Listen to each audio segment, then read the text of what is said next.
Foreign Affairs Minister Melanie Joly says Canada is also working to get Canadians out of Gaza. There are about 160 people who have registered with the government there asking for help. One of them is Moe Nasser.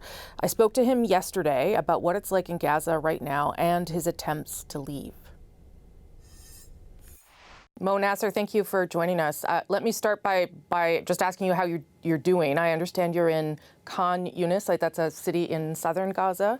Are you safe? What is the situation like where you are? When you ask how I'm doing, the main answer is to say that I'm alive. As long as we're alive, we're okay. That's the main thing, because everyone right now is a target. So at any moment, we can disappear, essentially, right? Minute by minute goes by, and we're thankful that we're alive, and we're sorry for all the lives that are lost.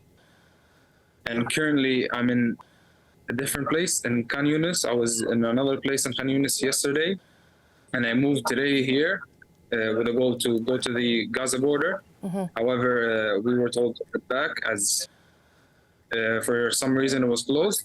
So now I'm staying at another place. And thankfully, we're safe for now. Do you have food, water? I mean, I understand that being alive is the priority, but are you able to feed yourself, look after yourself at all? Every day is worse than the previous day. There's water all around the strip. For example, in the first days, we were able to buy boxes of bottled water, but now we can't. They've run out at supermarkets. We're barely able to fill up some water from local filtration plants.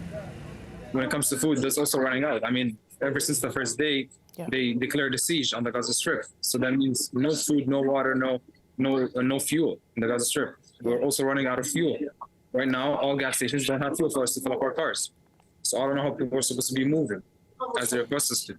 What kind of support, or I assume you've reached out to the Canadian government as you're a Canadian citizen. What have you been told, or if anything? Well, like in the first few days, they told us to just hold on until, like, we're working on a plan to get everyone out. And it led up until last night. They told us that tomorrow we should head to the border between 12 and 5 p.m. our time for us to evacuate. However, as I mentioned, when we went, they told us to go back as there was no way out. So what is your plan then? What are you going to do? You're going to stay there until you get an idea of where you're supposed to go? Of course, we're just waiting for a glimpse of hope for us to leave. We're waiting for someone to tell us that it's okay to cross. Otherwise, we have nowhere to go. There's no escape. This is the only exit point out of the Gaza Strip. It's the Egyptian border. How are you feeling about all that then? The fact that you're trying to leave and you're kind of trapped. Very anxious, just like the entire population of the Gaza Strip, the 2.2 million people that are living here. All they're feeling is fear, anxiety, death. It's unthinkable what's going on. People don't know where to go, what to do. Not many people are able to leave where they are. And not many people have a place to go to. Like, there's not enough shelter for people to stay in. For sure. Do you feel like if you leave that you will never go back? I mean, I realize right now you're just trying to get out, but that is also a concern that you will never go back, and that there might not be anything to go back to. I feel like this is the case. This is what's happening to Gaza. They're trying, what's happening is they're wiping out Gaza. They want us to all leave this place, so it's taken over. I feel like if I leave, I won't be able to see my home again, just like everyone in the first catastrophe in 1948. Yeah. They told them to leave their homes with hopes to come back, but they were never able to go back to their homes. Israel says it's not trying to take over Gaza; it's trying to wipe out Hamas. But I understand what you're saying about how you feel. It's being destroyed. Hamas is just the government, a group of people. We can't be the scapegoat. Basically, we can't kill or kick people, 2 million people out to wipe out. There has to be a better solution.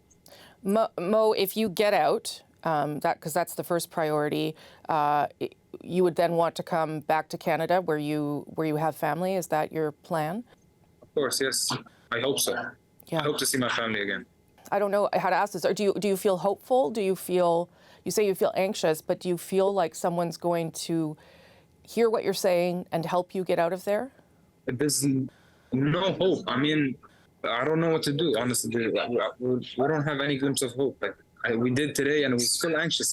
We had a feeling that we were gonna go, probably not be able to get in, because it's not easy. It's not.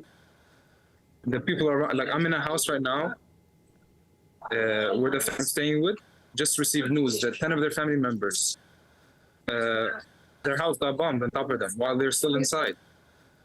They don't know who's alive and who isn't. Just now, as I'm saying with this people, I just arrived here 2 hours ago.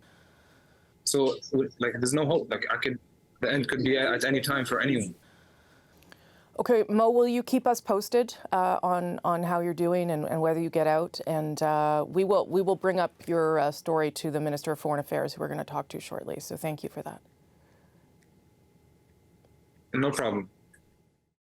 We did check in with Mo this morning because that was recorded yesterday. He is still in Gaza, still stuck, doesn't know how he'll get out, but he is still safe. That Rafah border entry between Egypt and Gaza remains closed at this hour.